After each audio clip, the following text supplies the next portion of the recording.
Bienvenidos al tema 12, los juegos en el aula de matemáticas. Hoy nos vamos a centrar en dos juegos, muy útiles para desarrollar el razonamiento lógico y el cálculo numérico en nuestras aulas. El primero en el que vamos a trabajar es el cuadrado mágico. Un cuadrado mágico es una figura cuadrada de orden n por n, donde se distribuyen números de tal manera que la suma horizontal, vertical y diagonal de las columnas siempre será una constante. Por ejemplo, en este cuadrado que tenemos ahí de orden 3×3, las filas, las columnas y las diagonales suman 15. Esto es lo que denominamos un cuadrado mágico.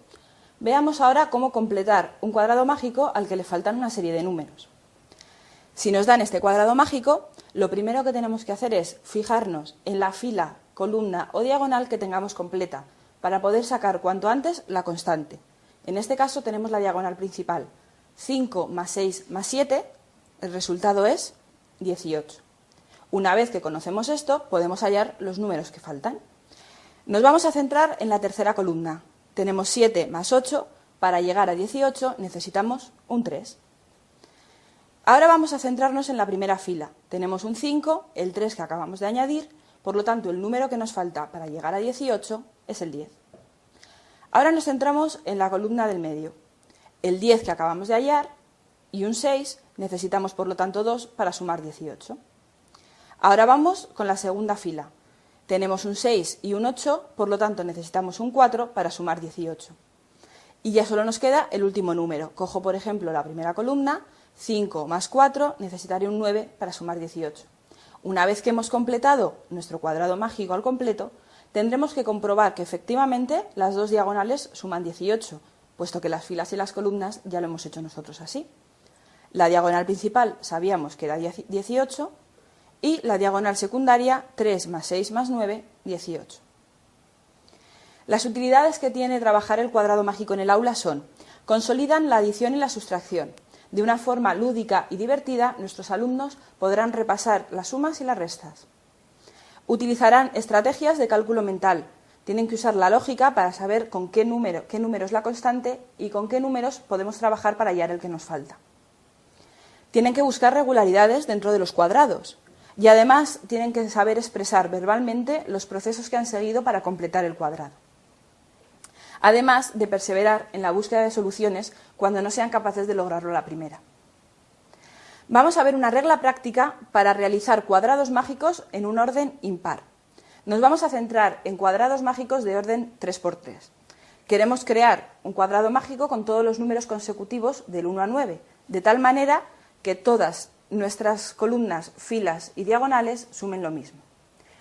Vamos a ubicar el número 1 en la celda central, en la primera fila de la tabla, y después completar sucesivamente los distintos números del 1 al 9, pero siempre en forma diagonal, ascendente. Es decir, si se nos sale de la tabla, la consideraremos dentro de la tabla de acuerdo a su ubicación. Veamos un ejemplo para que quede más claro. Cuando yo coloque el número 1, justo en su diagonal superior colocaré el número 2 y justo en su diagonal superior el número 3. Veamos qué ocurre dentro del cuadrado con los números que salen fuera de la tabla. Tenemos la cuadrícula de 3×3 y los números del 1 al 9. Comenzamos colocando el 1, como hemos dicho, en la celda central de la primera fila. El 2, según esta regla, tendrá que ir en la diagonal superior. Se nos sale de la tabla, por lo tanto, le dejaremos caer hasta el final de esa columna. ¿Dónde colocaremos el 3? En la diagonal inmediatamente superior al número 2. Por lo tanto, el 3, de nuevo, se nos sale de la tabla. ¿Dónde irá? Al final de la fila que le corresponde. Colocamos el 4 en la diagonal superior al 3, pero resulta que esa celda ya está ocupada por el 1, con lo cual caerá automáticamente en forma diagonal, debajo del 3. El 5 tendrá que ir en la diagonal superior al 4. Como la celda está libre, lo dejamos ahí. Con el 6 nos ocurre lo mismo. En la diagonal superior al 5, la celda está libre, se queda ahí. El 7 se nos sale fuera del tablero, con lo cual caerá diagonalmente debajo del 6. El 8 se nos sale del tablero, pero se nos queda a la altura de la primera fila. Lo alojamos en el hueco disponible en la primera fila. Y el 9 se nos sale del tablero, pero nos queda por encima de la segunda columna. Lo alojamos en el hueco de la segunda columna. De esta manera hemos construido un cuadrado mágico con todos los números del 1 al 9, de tal manera que todas sus filas sumen lo mismo. 15 la primera fila, 15 la segunda fila, 15 la tercera, la diagonal principal suma 15, la tercera columna 15, segunda columna, primera columna y la diagonal secundaria 15. De esta manera hemos construido un cuadrado mágico usando todos los números del 1 al 9. Veamos ahora otro método para realizar el mismo cuadrado mágico. En este caso, dibujamos las celdas 3 por 3 y sobre los cuadrados centrales realizamos un cuadrado externo, de tal manera que colocamos los números en diagonal superior, 1, 2, 3, 4, 5, 6, 7, 8, 9. Es el mismo procedimiento que en el método anterior, pero basándonos en unos cuadrados externos que añadimos. ¿Cómo colocamos ahora estos números? El número que nos ha quedado en el cuadrado rojo de arriba pasará a la casilla vacía de abajo. El número que se nos quede en el cuadrado rojo de abajo subirá a la casilla vacía de arriba. Y el número que nos quede en el cuadrado rojo de la izquierda pasará a la derecha. Y al revés, el de la derecha pasará a la izquierda. Esto es, el 3, que lo tenemos en el cuadrado externo superior, bajará al final de la columna. Y el 7, por el contrario, subirá. El 1 se colocará a la derecha de esa fila, mientras que el 9 a la izquierda. De esta manera hemos obtenido otro cuadrado mágico con los números del 1 al 9 colocados de distinta manera que en el método anterior. Comprobamos que todas las filas, columnas y diagonales de este cuadrado sumen 15. El cuadrado está bien realizado. Todos los cuadrados mágicos de 3 por 3 tienen 8 soluciones, ya que podemos escoger 8 formas distintas de poner la serie.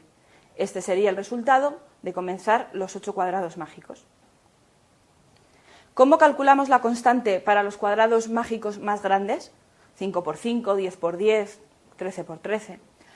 Sería mediante la fórmula n por n cuadrado más 1 partido de 2.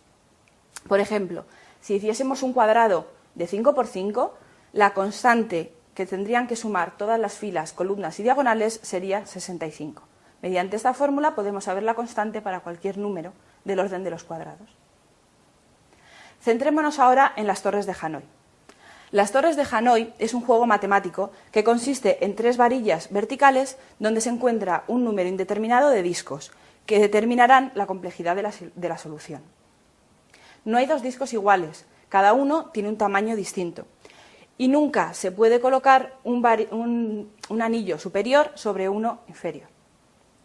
El juego consiste en pasar todos los discos de la primera varilla a la tercera, sin colocar en ningún momento un disco superior sobre uno inferior. La leyenda cuenta que Dios, al crear el mundo, colocó 3 varillas de diamante con 64 discos en la primera. También creó un monasterio de monjes y les mandó resolver la torre de Hanoi divina.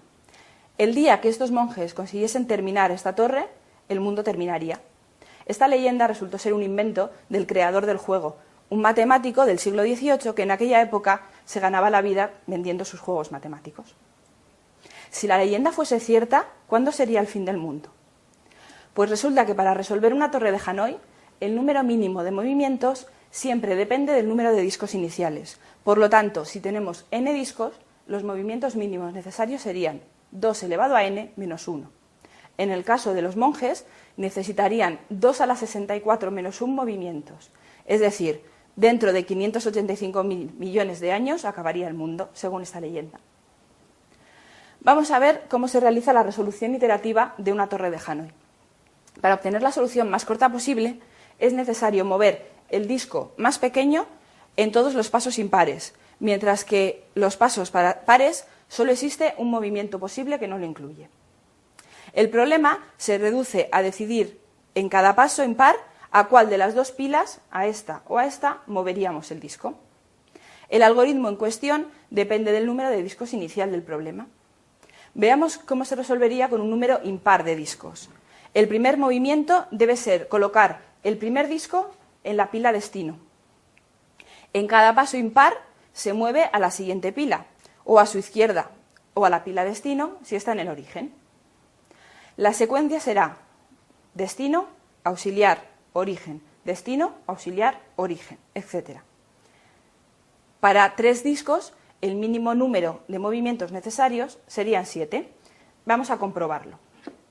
Tenemos aquí una torre de Hanoi con 3 discos. Queremos llevar estos 3 discos a la varilla final, de tal manera que solo empleemos 7 movimientos.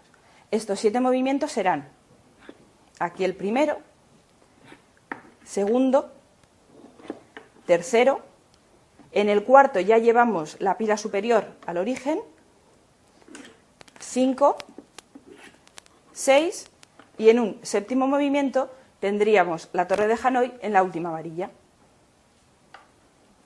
Veamos qué ocurre cuando tenemos un número par de discos. El primer movimiento debe ser colocar el disco más pequeño en la pila auxiliar. Cuando tengamos 4 discos, nuestro primer movimiento comenzará siempre en la pila auxiliar. En cada paso impar se moverá a la siguiente pila o a su derecha. La secuencia será auxiliar, destino, origen, auxiliar, destino, origen. En caso de trabajar con 4 discos, el mínimo número de movimientos será 2 elevado a 4 menos 1, es decir, 15. Veamos cuáles serán esos 15 pasos. 1, 2, 3, 4, 5, 6, 7. En el octavo ya llevamos el disco superior al final. 8, 9, 10, 11, 12, 13, 14 y en 15 movimientos hemos logrado pasar de la varilla inicial a la varilla destino. Y eso sería todo por hoy. Muchas gracias por su atención.